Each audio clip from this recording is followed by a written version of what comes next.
candidate Obama prefers to talk things over first, to think things through, instead of the shoot first, aim later policy. He's talking to Iran instead of just taking immediate action. He wants to work things out with the least violence possible. And he wants to figure them out, he just wants to take time to make sure the decision is correct.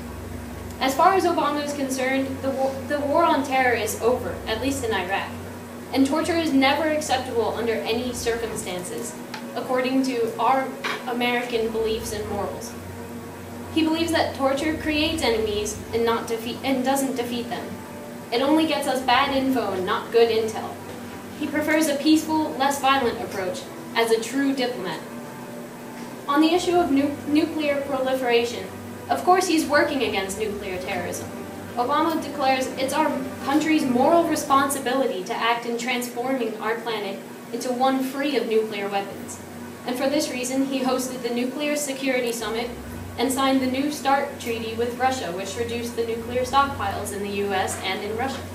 So not only is Obama presenting his ideas as our morals and speaking for the people, but he's actually taking action and not just saying he will take action. There we go. Policy on foreign policy kind of is encompassed by his view of diplomacy, which is no apology for America. Romney wants to portray the United States as a strong political power, which we are, and he doesn't want to unnecessarily apologize, and he wants to adhere to our foreign American values and moral beliefs.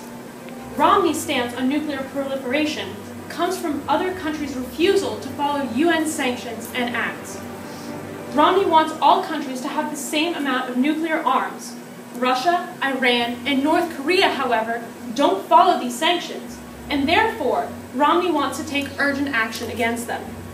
From this stems Romney's policy of interventionism and an action without apology. On Romney's war on terror, he presented a 5-point plan in January 2007.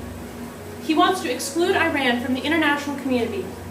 He wants to work with Afghani military to reduce Islamic radicalism.